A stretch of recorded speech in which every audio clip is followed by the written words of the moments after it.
From the beginning, Marilyn and her group have tried to involve native people in the research station and attempts to preserve the rainforest.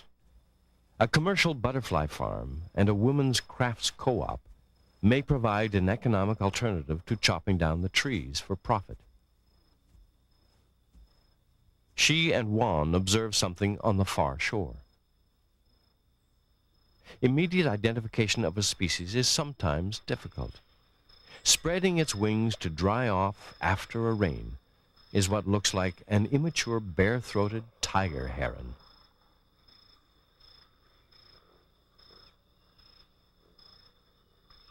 Nearby, a smooth-billed ani perches on a branch.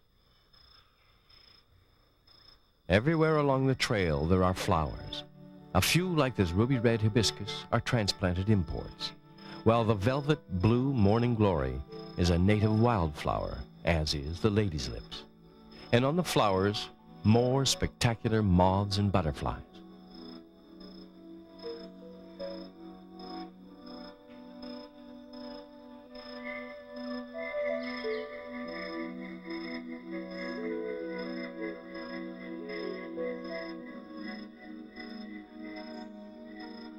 This is the owl butterfly. It gets its name from that large white eye marking on its wings, which, when flashed at a predator, makes it mistake the butterfly for an owl.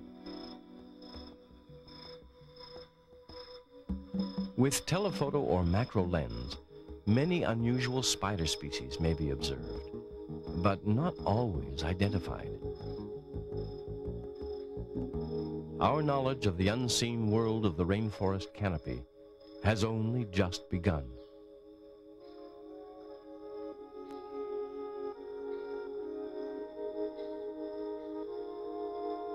This tree is dying. Like something out of a science fiction film, it has been attacked by the strangler fig. The strangler fig is a vine that wraps itself around a tree for support as it grows skyward on the shortest route to the sun, eventually destroying the tree.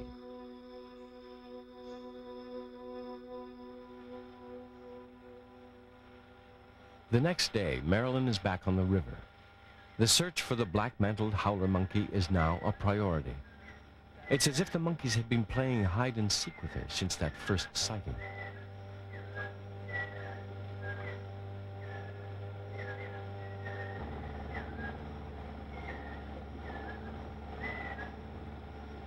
If the howlers are nearby, they were being unusually quiet about it.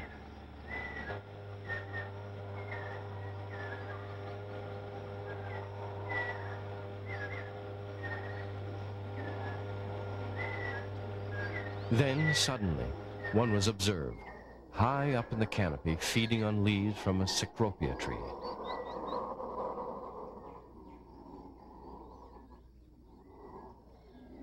There was movement in the trees now, and a few familiar calls, and then another howler appeared.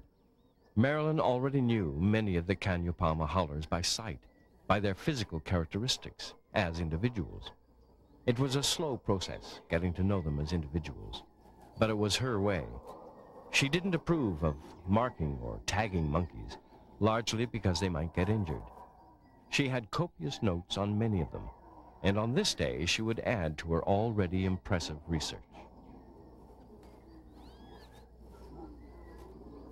It was always fascinating to watch the howlers use their powerful tails as a fifth appendage, for balancing and hanging from the trees.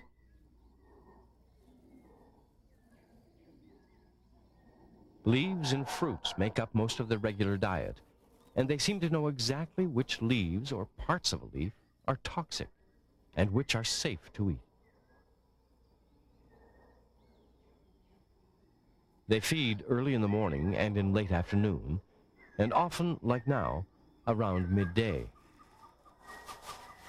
Now, what's that all about? A black vulture, looking rather judicial in its somber robes, keeps an eye on the proceedings.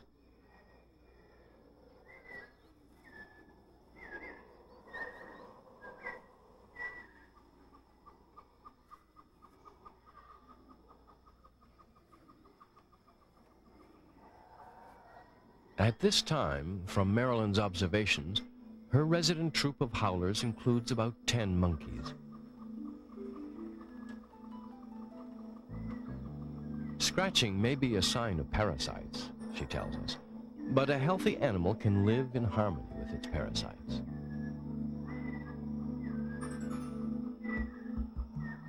The monkeys do sit around a lot, really not doing very much at all, except possibly grooming. But it makes for a tranquil family portrait.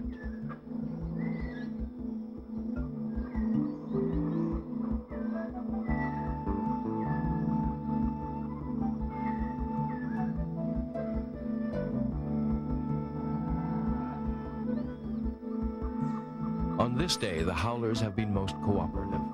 Marilyn has filled several pages with her observations, and photographer Norman Lightfoot has given us a stunning glimpse into a private world, the world of the black-mantled howler monkeys of Cano Palma.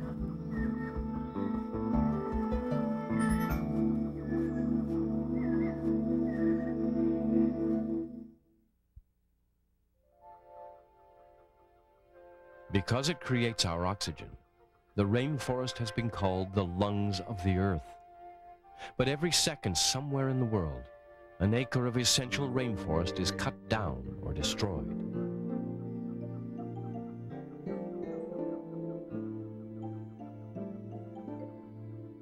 Only a small part of the Cano Palma is protected. At the moment, the Cano Palma Station incorporates approximately 150 acres. Each little centimeter probably has a minute ecosystem that it is very important, but the more you can preserve, the more ecosystems you're going to preserve. So certainly we'd like to obtain more if we can, and before it is destroyed. There is a great danger of this because even though Costa Rica conserves its forests, it also has the highest rate of deforestation throughout Central America.